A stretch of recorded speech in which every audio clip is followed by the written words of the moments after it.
From our studio in Georgetown, this is the TV Delmarva Channel 14 News at 4.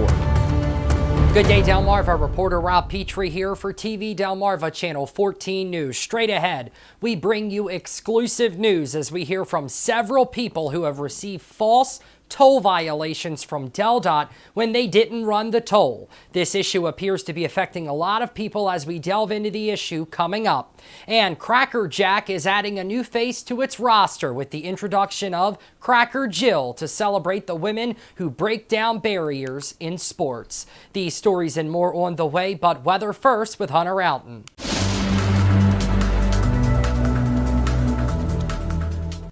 Good Wednesday, Delmarva, and boy, oh boy, did we see a lot of rainfall during the overnight hours last night, especially in the Kent County region. But continuing into this afternoon, we're still dealing with some misty and foggy conditions for the most part, especially the closer you get to the Atlantic coast.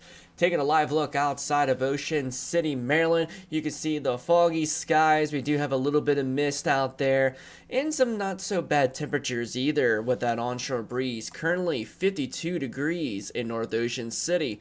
Take a look at some satellite and radar. You see that swirl right off the coast of New Jersey. That was the storm system responsible for all the rain last night.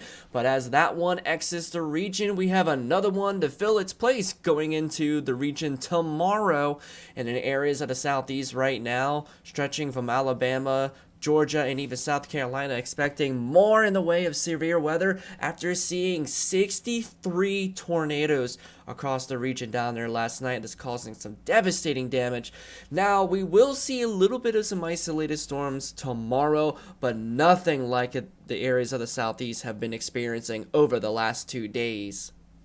In the last 24 hours, we've seen quite a bit of rainfall across areas of Delmarva, especially in Kent County. We have two locations near the Dover area that's seen over 3 inches of rain last night, 3.17 to be exact, followed by Woodside, Delaware, seeing about 2.65. Near Sandtown, getting about 2.5. Kenton, Delaware, about 2.4. Smyrna, 2.38. Followed by Frederica, seeing about 2.34 inches of rain last night. Now let's have a look at those temperatures elsewhere on Delmarva at this hour. Currently 56 degrees here in Georgetown, 58 for Salisbury, 59 for Pocomoke City, 58 for Easton, 59 for Centreville, 58 for Dover, 56 up north in Wilmington, and currently 57 degrees in Newark. We're starting to see some very humid conditions out there. Those dew points are not too far away from those temperatures. No surprise with the misty and foggy conditions that will be continuing throughout much of the overnight hours tonight. Current sustained winds generally from the north, anywhere between about 8 and 13 miles an hour. But we are seeing some wind gusts creeping up to about 20 miles per hour right now in Georgetown.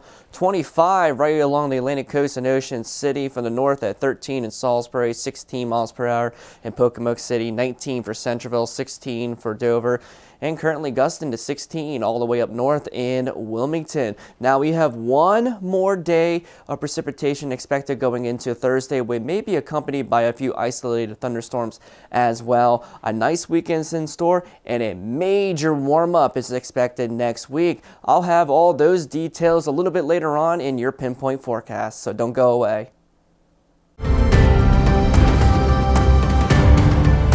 We bring you exclusive news as we hear from several people who have received false toll violations from DelDOT when they didn't run the toll. This issue appears to be affecting a lot of people who travel across the Biddles Corner Toll Plaza in Newcastle County, including Chris Phipps from Smyrna, who said repeated attempts to resolve the issue with DelDOT have went unanswered. I got a letter in the mail probably in February of this year, and in the mail, it says I didn't pay the toll or whatever. And at the time, I just thought maybe it was just a glitch. So they have a website you can actually go in to kind of like just argue it, or you can send them a letter based on the back of the paper I think they send you.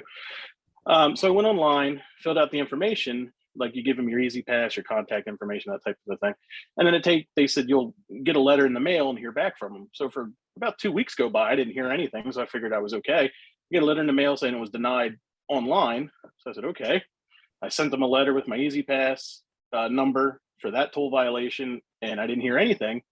And then fast forward to March, I get another toll violation. Now, this is from August of last year, these violations, and they're like one day right after, like it was August 8th and then it was August 9th. So they're two different situations. I did the same thing, went online, tried to fight it. That one was denied. And then I sent a letter and I never heard back. And then I think it was last weekend or the weekend before that, I actually got a letter in the mail for another toll violation. And again, it was back in August, same situations. I don't think I'm going to fight it online. I think I'll just send them a letter since I'm not hearing anything back. I'm assuming it's being taken care of, but I don't know. And yeah, that's pretty much been it the entire time. I've called them, made sure everything works. I go through another toll plaza in Smyrna occasionally. I think it's the South Smyrna exit. And it says right on the sign, Easy Pass, thank you. So I know the Easy Pass works, and I called DelDOT themselves to make sure it works, and everything's on the up and up there. So I don't know really what the problem is. You know, is it concerning to you that, you know, that you've taken the steps to dispute this and nothing has been done? But what's very clear here is that it's not you, that it's on them, and there's been no kind of resolution here. What's your reaction to that? Oh, I'm very frustrated and very angry. I would hope, if anything, just a little transparency, a simple letter in the mail saying we received it, or an email or anything. I mean, their online portal is, in my opinion, a joke. I mean, I don't know how it takes 2 weeks to get a letter back from something you can put in immediately and get. Nowadays, you can get things fixed immediately. So I don't understand how it's like this. It's very old, but you know, I'm just trying to get by as much as I can, I guess. Now, we've received countless reports from people affected by this issue, including one woman who shared the following photo of 24 false violations that she says her son was mailed. They also have not received a response from DelDOT.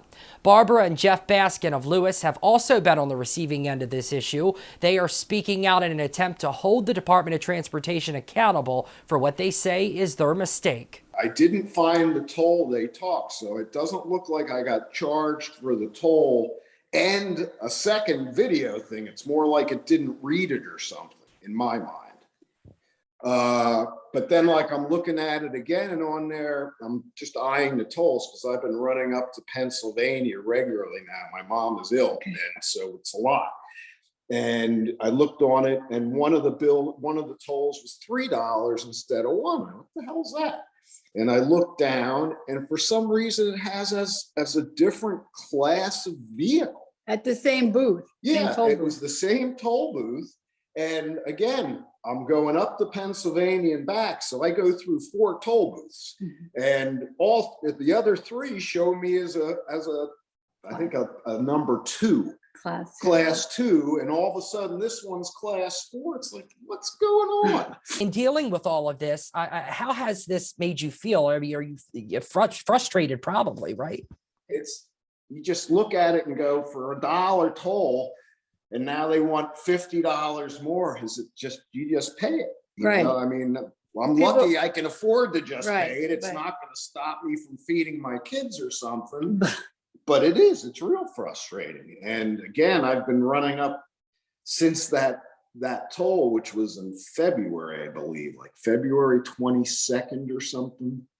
I've gone up, I don't know, 10 times to Pennsylvania. I haven't gotten another one yet. Yeah, we'll see if we'll get any more on the bill. And just to be clear, we just responded to the notice. Yeah. We had to do it like 4 or 5 days. Yeah, they gave you ago. a very short window to respond. So we haven't expected to hear back from them yet. But now, TV Delmarva News continues to hear from people affected by this issue, and we encourage anyone who has falsely received a toll violation at the Biddle Corner Toll Plaza to contact our news department at news@tvdelmarva.com. We have reached out to DelDOT, who has yet to respond to multiple requests for comment.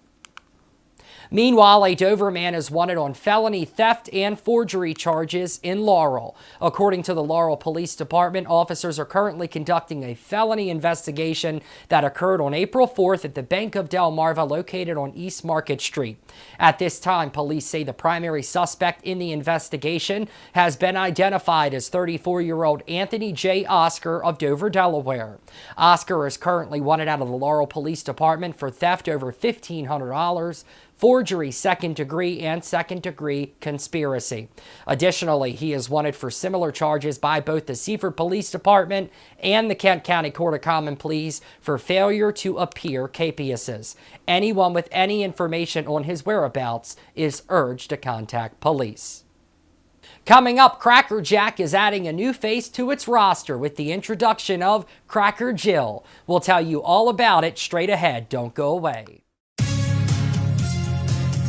Well, after more than 125 years as one of the sport's most iconic snacks, Cracker Jack is adding a new face to its roster with the introduction of Cracker Jill to celebrate the women who break down barriers in sports. Tapping into the brand's rich history with the America's favorite pastime, baseball, Cracker Jill comes to life through 5 different representations on a series of special edition bags, which will all be available at the start of this year's baseball season in ballparks across the country. Cracker Jack is also donating $200,000 to the Women's Sports Foundation. That's a national nonprofit to help girls and women across the country reach their potential in sports and in life. You can get more details on the launch at crackerjill.com. Well, it's looking like we're in store for mostly cloudy skies and comfortable conditions tonight as we get a preview of your pinpoint weather forecast with Hunter Alton. One system is out of the picture, but another one will be taking its place during the day on Thursday. More rain is in the forecast with a chance of even a few isolated thunderstorms by Thursday afternoon. We finally get a break from the rain going into this weekend with slightly below average temperatures, but a major warm-up is on the way next week. Now, when any of these storms cause us some issues tomorrow, I'll let you know when we come back here on TV Delmarva Channel 14 News.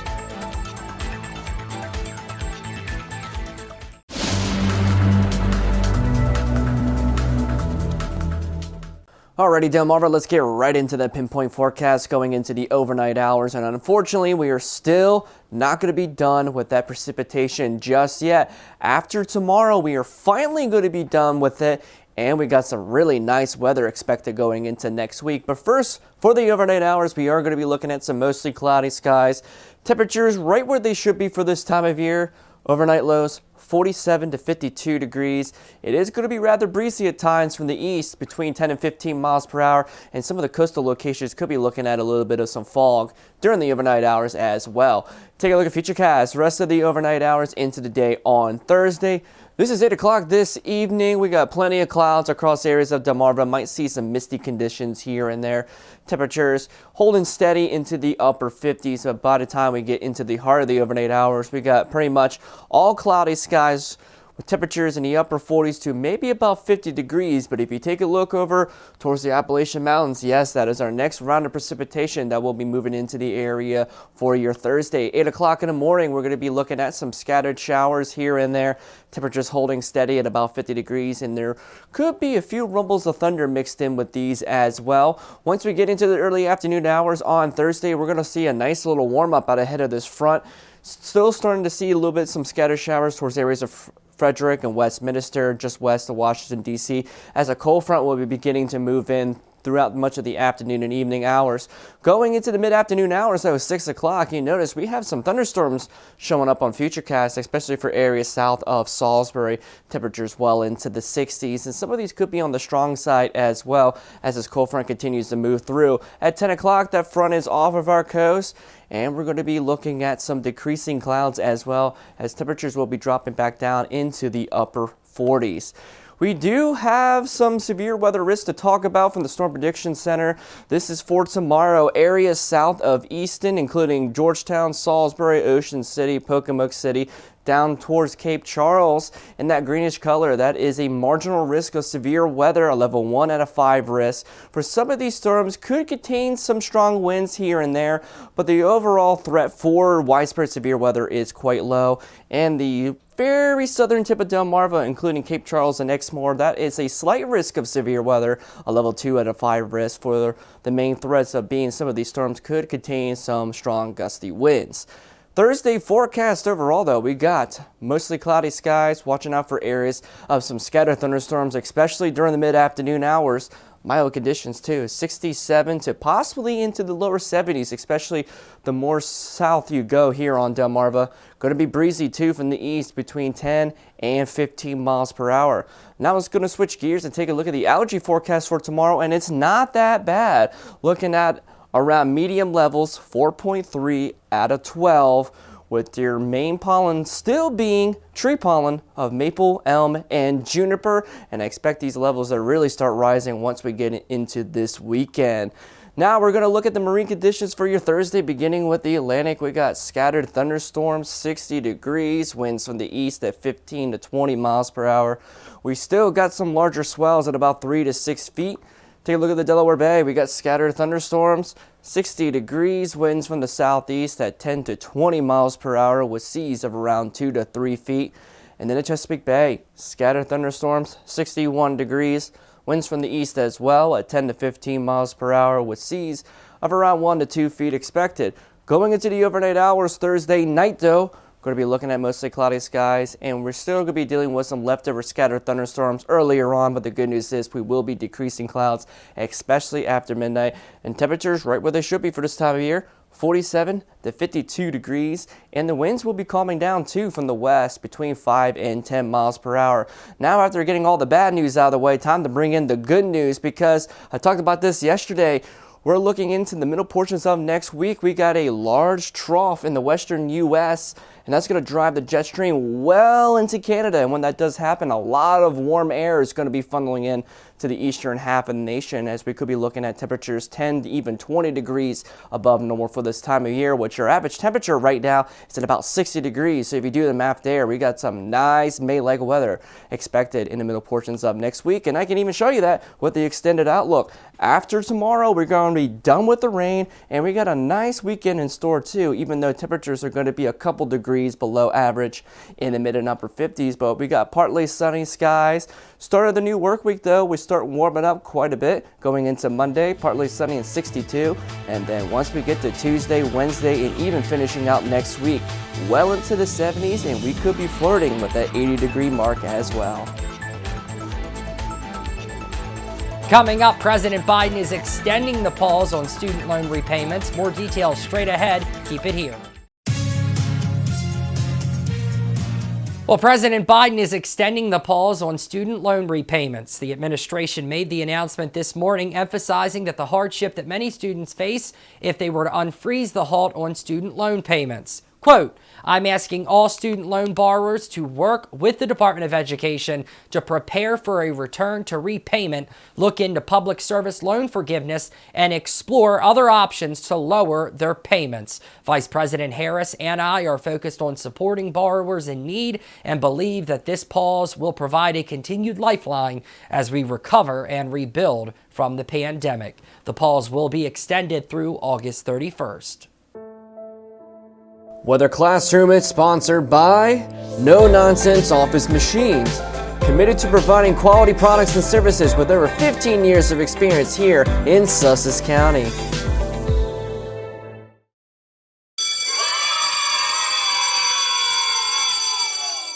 All right, ladies and gentlemen, today's weather lesson, we will be going over one of the most crucial devices that you can have in your home to protect not only yourself and your family, especially during severe weather, is a Noaa weather radio. Now, a Noaa weather radio, all hazards, or NWR for short, is a nationwide network of radio stations broadcasting continuous weather information directly from the nearest National Weather Service office. NWR broadcasts official weather service warnings, watches, forecasts, and any other hazardous information 24 hours a day, 7 days a week. Working with the Federal Communication Commission's FCC Emergency Alert System, NWR is a all-hazards radio network, making it your single source for comprehensive weather and emergency information, in conjunction with the federal, state, and local emergency managers and any other public officials. NWR also broadcasts warnings and post-event information for all different types of weather hazards, including such as earthquakes, avalanches, environmental concerns like with chemical releases or oil spills, and even public safety such as Amber Alerts or 911 telephone outages. Known for the voice of Noaa's National Weather Service, NWR is provided as a public service by the National Oceanic and Atmospheric Administration, part of the Department of Commerce. NWR includes more than 1,000 transmitters covering all 50 states, adjacent coastal waters, Puerto Rico, the U.S. Virgin Islands, and the U.S. Pacific Territories. NWR requires a special radio just like this Midland USA radio that they provide as a receiver or a scanner capable of picking up the signal. Broadcasts are also found in the VHF public service band at 7 different frequencies. Well, that about does it for us today, Delmarva. Be sure to follow us on Facebook at TV Delmarva and on our website, tvdelmarva.com, for real-time news and weather updates. And while you're there, be sure to sign our petition calling on the major cable providers to carry TV Delmarva on their platforms so we can provide this kind of hard-hitting local programming to all of Delmarva. Until next time, I'm Rob Petrie reporting for TV Delmarva, Channel 14 News.